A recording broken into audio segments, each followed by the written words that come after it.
Hello everyone. Rajasthan history के गुर्जर प्रतिहार वंश इस टॉपिक के क्वेश्चंस हम इस वीडियो में डिस्कस करेंगे। पहला क्वेश्चन है, इतिहासकार आर सी मजूमदार के अनुसार गुर्जर प्रतिहारों ने कितनी शताब्दी तक अरब आक्रमणकारियों के लिए बाधक का काम किया था। तो जो गुर्जर प्रतिहार थे उनका शासनकाल माना जाता है 6वीं शताब्दी से 12वीं शताब्दी तक। ठीक है, तो 6वीं शताब्दी से 12वीं शताब्दी तक गुर्जर प्रतिहारों का शासनकाल रहा और तब तक ही ये अरब आक्रमणकारियों के लिए बाधक का काम किया इन्होंने, क्योंकि जो इनका शासन था वो उत्तर पश्चिम भारत पर था। ठीक है, तो करेक्ट आंसर हो जाएगा 6वीं शताब्दी से 11वीं शताब्दी तक। थर्ड ऑप्शन इसका करेक्ट हो जाएगा। अगला क्वेश्चन है, 8वीं से 10वीं शताब्दी तक राजस्थान में किस राजपूत वंश का वर्चस्व रहा था। तो करेक्ट आंसर है इसका प्रतिहार वंश का। जो 6वीं शताब्दी से 12वीं शताब्दी तक गुर्जर प्रतिहार वंश का शासन रहा था। तो यहाँ पर पूछा है 8वीं से 10वीं शताब्दी, तो वो भी 6वीं से 12वीं के बीच में आ जाएगी। तो प्रतिहार वंश यहाँ पर करेक्ट हो जाएगा, सेकंड ऑप्शन। निम्न में से किसने अभिलेखों में प्रतिहारों को गुर्जर कहा है। तो करेक्ट आंसर है इसका नीलगुंड, देवली, करहाड़ और रामनपुर। ये चारों अभिलेख, इनमें जो गुर्जर हैं, प्रतिहार हैं, उनको गुर्जर कहा गया है। नीलगुंड, रामनपुर, देवली और करहाड़, इन शिलालेखों में जो प्रतिहार थे उनको गुर्जर नाम से संबोधित किया गया है। बादामी के चालुक्य नरेश पुलकेशिन द्वितीय को ऐहोल अभिलेख में गुर्जर जाति का उल्लेख सर्वप्रथम हुआ था। ठीक है, बादामी के चालुक्य नरेश थे पुलकेशिन द्वितीय। पुलकेशिन द्वितीय।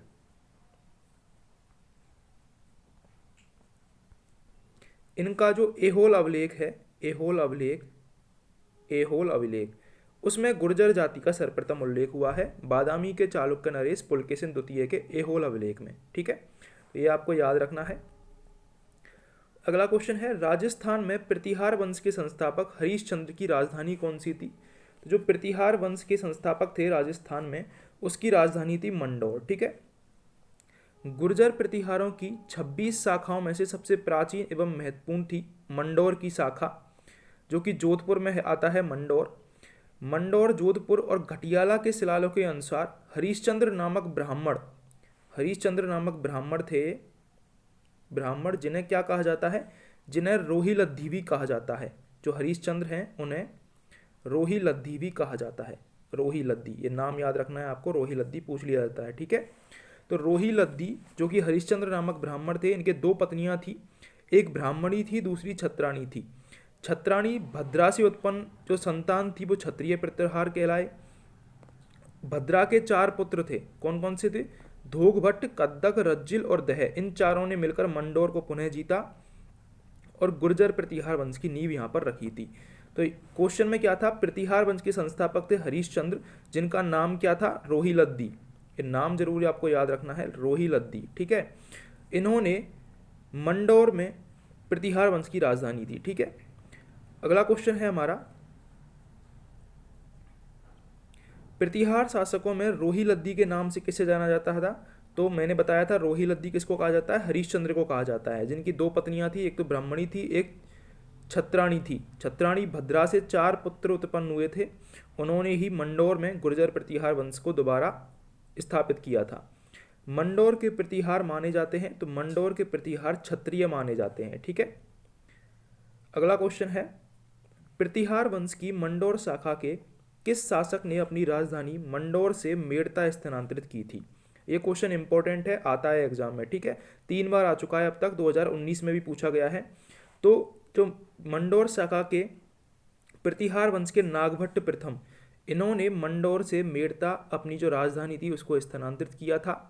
घटियाला शिलालेख के अनुसार नागभट्ट ने मंडौर से पूर्वी सीमा में राज्य का विस्तार किया था और मेड़ता को अपने राजधानी बनाया था। तो कौन से शिलालेख में इसका वर्णन मिलता है, घटियाला शिलालेख में। ठीक है, ये जरूर आपको याद रखना है, घटियाला शिलालेख। ठीक है, ये जो नागभट्ट प्रथम थे, इनका दूसरा नाम था नाहड़। ठीक है, नाहड़ नाम से भी इन्हें जाना जाता है, तो ये भी आपको याद रखना है। नागभट्ट की रानी जज्जिका थी, जिनसे 2 महान गुणी पुत्र हुए थे, तात और भोज। तात ने अपने भ्राता को मंडोर सौंपकर संन्यास ग्रहण कर लिया था। ठीक है, तो नागभट्ट प्रथम प्रतिहार शासक थे जिन्होंने मंडोर से मेड़ता अपनी राजधानी को स्थानांतरित किया था। मंडोर के प्रतिहार वंश से संबंधित प्रारंभिक शासक का नाम क्या था? तो करेक्ट आंसर है इसका नागभट्ट प्रथम, फर्स्ट ऑप्शन करेक्ट है। नागभट्ट प्रथम किस राजवंश से संबंधित हैं? परमार, गुर्जर प्रतिहार, चौहान, चालुक्य। तो करेक्ट आंसर है इसका गुर्जर प्रतिहार वंश से संबंधित हैं और मंडोर राजवंश से संबंधित हैं। प्रतिहार शासक जिसने सर्वप्रथम जालौर को अपनी राजधानी बनाया था वह कौन थे? तो करेक्ट आंसर है इसका नागभट्ट प्रथम। नागभट्ट प्रथम ने जालौर को अपनी सर्वप्रथम राजधानी बनाया था। कन्नौज प्रतिहार वंश के प्रवर्तक नागभट्ट प्रथम को नागावलोक भी कहते हैं। क्या कहते हैं? नागावलोक भी कहते हैं। ठीक है, नागभट्ट प्रथम को राजा भोज की ग्वालियर प्रशस्ति में नारायण की उपाधि दी गई है। आपको याद रखना है, ग्वालियर प्रशस्ति है राजा भोज की ग्वालियर प्रशस्ति, उसमें जो नागभट्ट प्रथम है इनको नारायण की उपाधि भी दी गई है। तो दोनों चीज़ें आपको याद रखनी है, एक तो नागावलोक भी कहते थे इनको और एक इनका जो ग्वालियर प्रशस्ति है उसमें नारायण नाम से इनका उल्लेख किया गया है, नारायण का अवतार इन्हें कहा गया है। ठीक है, अगला क्वेश्चन है हमारा, प्रथम प्रतिहार शासक जिसने परम भट्टारक महाराजाधिराज परमेश्वर की उपाधि धारण की थी। तो करेक्ट आंसर है इसका नागभट्ट द्वितीय। नागभट्ट द्वितीय ने परम भट्टारक महाराजाधिराज परमेश्वर की उपाधि धारण की थी और कब की थी? कन्नौज को जीतकर।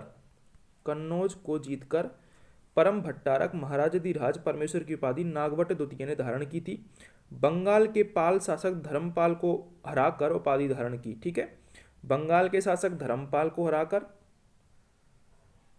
और कन्नौज को जीतकर अपनी राजधानी इन्होंने बनाया था। ठीक है, इसका उल्लेख कब मिलता है? 815 ईस्वी में बचकुला अवलेख में इसका उल्लेख मिलता है। ये भी आपको याद रखना है, 815 में बचकुला अवलेख में नागभट्ट द्वितीय का वर्णन है।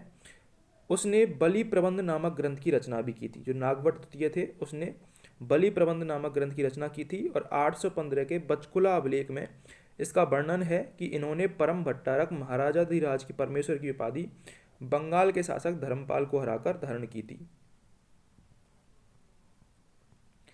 अगला क्वेश्चन है, किस राजा के वंशज गुर्जर प्रतिहार कहे जाने लगे? तो करेक्ट आंसर है नागभट्ट द्वितीय के जो वंशज थे गुर्जर प्रतिहार वो कहे जाने लगे थे। अगला क्वेश्चन है, आदि वराह की उपाधि किस राजपूत शासक ने धारण की? तो वह थे मिहिर भोज। इंपॉर्टेंट क्वेश्चन है, आ सकता है। ठीक है, आदि वराह की उपाधि धारण की थी मिहिर भोज ने। ये प्रतिहार शासक थे 836 से 885 ईस्वी में। इन्होंने भोज प्रथम, प्रभास, आदि वराह की उपाधियां धारण की थी। कौन कौन सी उपाधियां थी? भोज प्रथम, प्रभास और आदि वराह की उपाधियां इन्होंने धारण की थी। ग्वालियर प्रशस्ति किसकी देन है? ये भी क्वेश्चन आता है, तो मैंने बताया था आपको ग्वालियर प्रशस्ति ये भोज की देन है। ठीक है, मिहिर भोज की देन है ग्वालियर प्रशस्ति, इतना आपको याद रखना है। अगला क्वेश्चन है, किस प्रतिहार राजा के काल में प्रसिद्ध ग्वालियर प्रशस्ति की रचना की गई थी? तो मैंने आपको बताया था भोज प्रथम। भोज प्रथम, इनको ही प्रभास भी कहा जाता है, प्रभास, और इनको ही आदि वराह भी कहा जाता है, इनको ही आदि वराह भी कहा जाता है। इन्होंने ही ग्वालियर प्रशस्ति की रचना करवाई थी। संस्कृत कवि राजशेखर किसके दरबार में थे? तो करेक्ट आंसर है इसका महेंद्रपाल प्रथम के दरबार में थे संस्कृत कवि राजशेखर। राजशेखर ने कौन से ग्रंथ की रचना की है? इन्होंने की है विद्युस्वाल भंजिका। विद्युस्वाल भंजिका, विद्युस्वाल भंजिका नामक ग्रंथ की रचना की है, जिसमें महेंद्रपाल को रघुकुल तिलक इन्होंने बताया है। जो महेंद्रपाल थे उनको रघुकुल तिलक इन्होंने बोला है, रघुकुल तिलक। ठीक है, रघुवंशियों में अग्रणी है इसलिए इनको रघुकुल तिलक कहा है। कर्पूर मंजरी में महाराष्ट्र चूड़ामणि और बाल भारत में रघुग्रामणी इनको कहा गया है। जो ये राजशेखर थे इन्होंने महेंद्रपाल को 3 उपाधियां दी थी। कौन कौन सी दी थी? एक तो है रघुकुल तिलक, रघुकुल तिलक ये इन्होंने बोला था विद्युस्वाल भंजिका में। कर्पूर मंजरी में बोला था महाराष्ट्र चूड़ामणि, महाराष्ट्र चूड़ामणि। ठीक है, ये दूसरी पुस्तक थी कर्पूर मंजरी। तीसरी पुस्तक थी बाल भारत, जिसमें इनको बोला गया था रघुग्रामणी। रघुग्रामणी, किसके बारे में है ये? महेंद्रपाल के बारे में बोला था राजशेखर ने। ठीक है, तो इतना आपको याद रखना है। बाल भारत नाटक में महेंद्रपाल के पुत्र महिपाल को रघुवंश मुक्तामणि भी कहा गया है और आर्यावर्त का महाराजा धीराज भी कहा गया है। ठीक है, प्रतिहार शासक महेंद्रपाल प्रथम व महिपाल का दरबारी कवि कौन था? तो करेक्ट आंसर है राजशेखर, जिसने विद्युषाल भंजिका, कर्पूर मंजरी और रघुग्रामणी बाल भारत नामक पुस्तक की रचना की थी। निम्न में से कौन सा शासक गोड़ बंगाल में भोज प्रथम का समकालीन था? तो करेक्ट आंसर है इसका देवपाल। जो देवपाल थे वो भोज के टाइम के थे, भोज प्रथम के टाइम के थे। ठीक है, अगला क्वेश्चन है, निम्नांकित में से किस विदेशी यात्री ने गुर्जर प्रतिहार राजवंश की सैन्य शक्ति व समृद्धि का उल्लेख किया है? तो करेक्ट आंसर है इसका सुलेमान। ठीक है, सुलेमान ने गुर्जर प्रतिहार राजवंश की सैन्य शक्ति व समृद्धि का उल्लेख किया है। निम्नलिखित में से कौन सा शासक गुर्जर प्रतिहार राजवंश से संबंधित नहीं है? तो करेक्ट आंसर है इसका भरतवट फर्स्ट, ये गुर्जर प्रतिहार वंश से संबंधित नहीं है। कौन कौन से हैं? सबसे पहले नाम आता है नागवट प्रथम का, नागवट प्रथम जिन्हें नारायण भी कहा जाता है। ठीक है, उनके बाद हुए थे नागवट द्वितीय, नागवट द्वितीय जिन्होंने परम भट्टारक की उपाधि धारण की थी। इसके बाद महेंद्रपाल प्रथम, जिनको रघुकुल तिलक, रघुग्रामणी और महाराष्ट्र चूड़ामणि कहा जाता है। उसके बाद भोज द्वितीय हुए थे, महिपाल प्रथम हुए थे, महेंद्रपाल तृतीय, देवपाल और त्रिलोचन पाल, उसके बाद यशपाल। ये सारे गुर्जर प्रतिहार राजवंश से संबंधित थे। अगला क्वेश्चन है, प्रतिहार वंश का अंतिम शासक कौन था? तो यशपाल प्रतिहार वंश के अंतिम शासक माने जाते हैं। फर्स्ट ऑप्शन करेक्ट है। गुर्जर प्रतिहार, पाल एवं राष्ट्रकूट शासन केंद्रीय राजतंत्र नहीं थे, ये गलत ऑप्शन है। ठीक है, ये तीनों केंद्रीय राजतंत्र थे। अगला क्वेश्चन है, प्रतिहार शिलालेखों में पदाधिकारियों का उल्लेख यह आता है? तो करेक्ट आंसर है इसका राजपुरुष। ठीक है, जो प्रतिहार कालीन शिलालेख हैं उनमें पदाधिकारियों को राजपुरुष कहा जाता था। फर्स्ट ऑप्शन करेक्ट है। कन्नौज पर अधिकार हेतु चले त्रिपक्षीय युद्ध में राजपूताना के किस वंश के शासकों ने भाग लिया था? तो करेक्ट आंसर है इसका गुर्जर प्रतिहार वंश ने कन्नौज के लिए चले युद्ध में भाग लिया था, जिसमें दक्षिण से राष्ट्रकूट, ठीक है, और पूर्व में पाल और उत्तर में थे गुर्जर प्रतिहार। इन तीनों में संघर्ष हुआ था। पूर्व से पाल जो कि बंगाल में शासन करते थे, दक्षिण में राष्ट्रकूट और गुर्जर प्रतिहार जो कि उत्तर में थे, उन्होंने कन्नौज के लिए युद्ध किया था। ठीक है, प्रतिहार शासक नागभट्ट द्वितीय ने कन्नौज पर जीत प्राप्त कर कन्नौज को राजधानी बनाया था। ठीक है, अगला क्वेश्चन है, गुर्जर प्रतिहारों की राजधानी कौन सी थी? तो करेक्ट आंसर है इसका पीलो मोलो, जिसे भीनमाल भी कहा जाता है।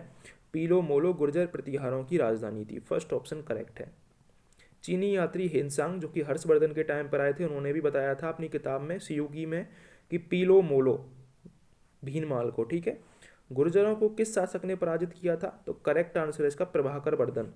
प्रभाकर वर्धन ने गुर्जरों को हराकर वर्धन वंश की नींव रखी थी। ठीक है, प्रतिहार एवं पाल शासकों पर अपनी विजय की खुशी में ध्रुव ने गंगा व यमुना के चिन्हों को सम्मिलित किया राष्ट्रकूट कुलचिन्ह एल्बम में। ठीक है, राष्ट्रकूट कुलचिन्ह एल्बम में गंगा व यमुना के चिन्हों को शामिल किया।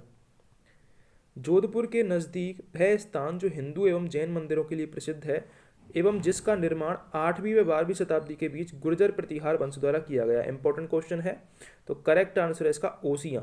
ओसियां वह स्थान है, जोधपुर के निकट है ये, जो हिंदू और जैन मंदिरों के लिए प्रसिद्ध है, जिसका निर्माण 8वीं व 12वीं शताब्दी के बीच गुर्जर प्रतिहार वंशों ने किया था।